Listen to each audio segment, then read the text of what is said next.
Thank you, Dr. Jim Borsig and Alan Perry, for joining us today. Now, we're going to begin with you, Dr. Borsig. You announced that you are resigning as commissioner of the College Board. Did the contract with Dr. Dan Jones, that controversy, have anything to do with your decision? No, it had nothing to do with my decision. At this point in my career and age, I guess, being able to serve as a university president is where I feel like I'm called, and to be able to see lives transformed every day. You are not president, or are you still president of Mississippi University of Women? I've always been president since February when I was named as the commissioner-elect. I was scheduled to become commissioner on April 15th, so I am still the president of the W. So you're wearing two hats? I have been, that's correct. Okay, okay. I'm going to go to you, Mr. Perry. In terms of Jones' contract, do you think that the College Board handled that well?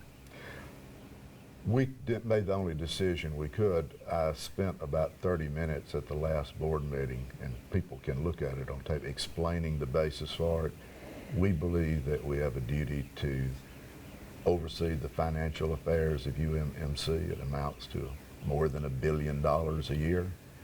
And we could not reach a satisfactory resolution with Dr. Jones on that issue. And to fulfill my fiduciary duty, I thought we did what we had to do. It's not an easy decision, painful for all concerned, painful for all my friends, painful for me. But I believe that it was the only decision we had.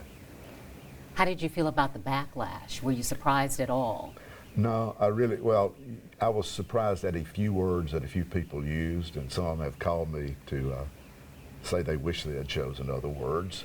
I was not surprised generally at people having very strong feelings in favor of Dr. Jones. I thought what he was doing at the Oxford campus was wonderful myself. And if all I knew was what was going on at the Oxford campus, and I think every other board member would have renewed him. So I was not at all surprised. I like him as a person. I helped vote for him when he came in. I've supported him at every step of the way. And there has been controversy up there, and I have supported him on it.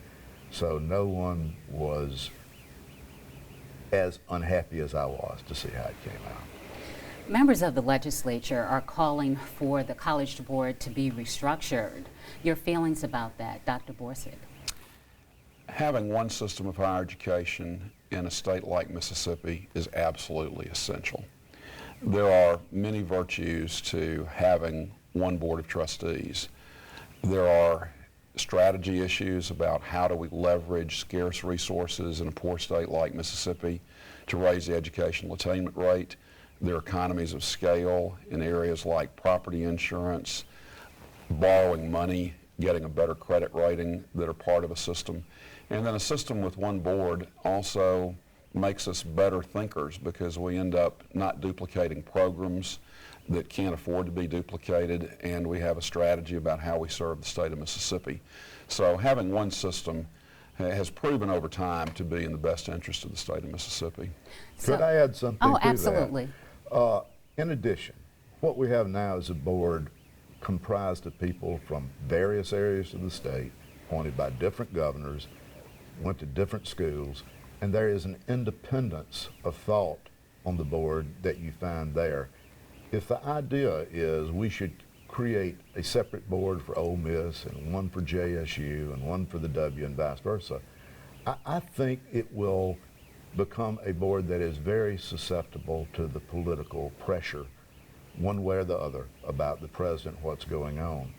And if people want that, they should think about that very, very carefully, because you want a board that's in a position to resist popular opinion on things when the president does something that is unpopular. Some of the stuff that has happened on the Ole Miss campus and other campuses has received criticism from some parts of the community. You want a board that is independent and that is viewing it from the overall benefit of the state, rather than feeling like I owe this to my friends at my school. And I am very much in favor of the independence that the board has. I don't think you would have it if you had separate boards. Briefly, tell us a little bit about the structure of the College Board, what it does.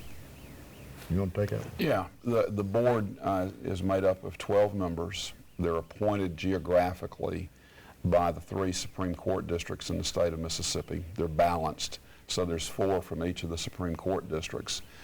They all now serve 9-year terms, so there's 3 rotating off every 3 years, 4 rotating off every 3 years.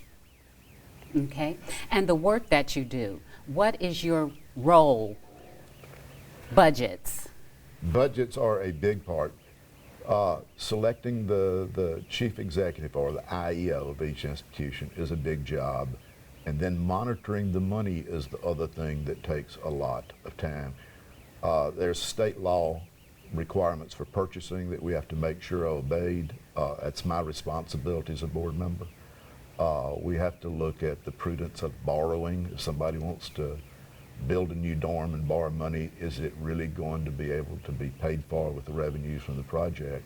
And keeping the system solvent in an area where, in a time when we are having declining state resources available, prudent management of the institutions is absolutely necessary.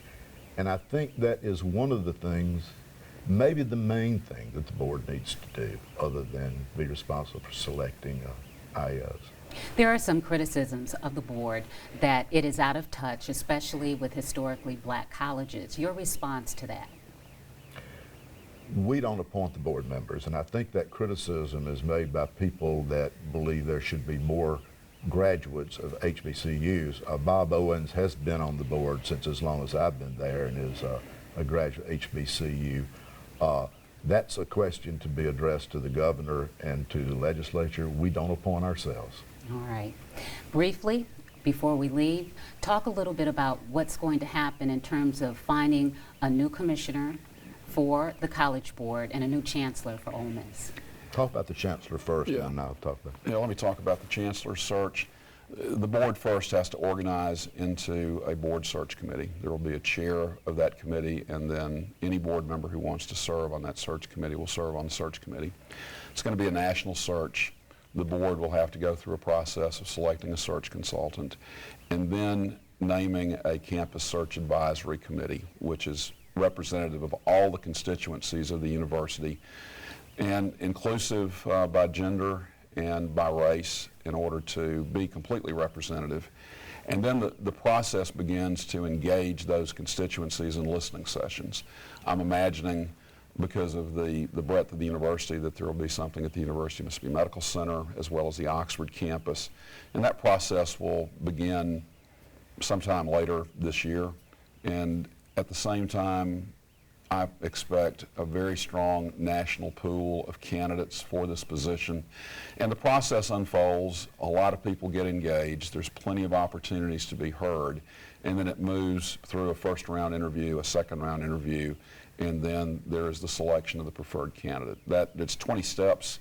That is a plain English explanation of how the process will work. All right. Can I talk about the commissioner? Because I Sure. want to thank Jim for what he has done so far and how much he is going to help us in the transition. I told him he had my blessing to go back to the W. I didn't like it, but he has agreed to help us in this transition on the commissioner. That takes a lot of the pressure off to make a decision right away. The board hasn't discussed what it will do, but Jim has assured us that he will be available for the transition, and we will be discussing the timing of that search process at the Thursday meeting. Okay. A search for chancellor, could it take a year or more? I can tell you historically, because I dealt with this when I worked on the board staff before. Over the past 15 years, it takes about 6 months from beginning to end. Now, that's affected by when holidays fall. Some searches have been shorter, some searches have been longer. They have their own life, and so they move at times slowly, they move at times quickly, particularly in the interview process usually. But an average of 6 months, but that's just a typical search, and every search is different. Well, Dr. Jim Borsig, Alan Perry, we thank you so much for taking the time to come in and speak with us. Thank you. Thank you. Glad to be here.